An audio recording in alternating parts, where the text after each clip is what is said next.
Hey guys, Justin here with All American Fence Erectors. Last time we talked about rolling gate hardware. This week I want to go over swing gate hardware. We have single swing gates and double swing gates. It's items that we use on a daily basis, but we wanted to take a minute and kind of run you through those, and we'll go over those right now. So starting off is going to be your walk gate latch. It's pretty standard.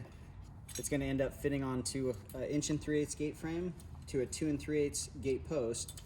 There's a hole to put a lock for security. A lot of people put a chain and lock all the way around it. You can do that also, but we have these all day long. And moving on to your double swing gate, your latch is going to be this drop rod. We use 36-inch long drop rods. These are your guides. Obviously they're going to bolt to 1/2 of your double gate, and when this thing drops down into the ground into a pipe holder like so, you can end up putting a lock right through here, or you can chain and lock both gates around. All right, one thing that I wanted to stress about and go over that we see a lot of is customers come in and this top piece is basically cracked or broke or snapped in half. It's pretty obvious to us what happens. Something hit it on top, whether it be a rock or a hammer, and usually they hit it because it won't go down into your drop rod holder far enough to put your lock in. And that's because the drop rod holder is filled up with dirt, which happens over time, and you're gonna have to periodically clean that out. Our next video will show how to clean the dirt out, in our opinion, the easiest way.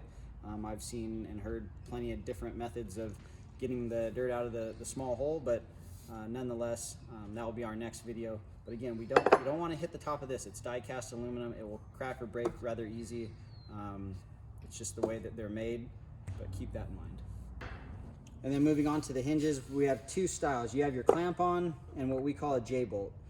Obviously, by the looks of it, they're gonna do the same thing. They're gonna end up having your female hinge go right on for your gate side.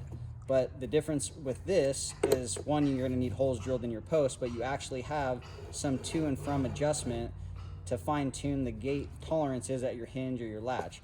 With this style, if everything's perfect, it's perfect. But if something's off just a 1/4 or 1/2 inch, you really don't have any adjustment. So you try to stay away from this at all costs.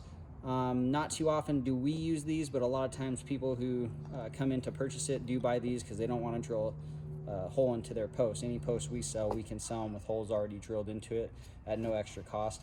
This is a little bit cheaper in price than that, but again, it kind of got to weigh your options and see what's best. So that's basically all the gate hardware that you're going to find common on walk gate, single swing gate, or double swing drive-through gates. So yeah, come visit us, and we have all the parts that you're going to need.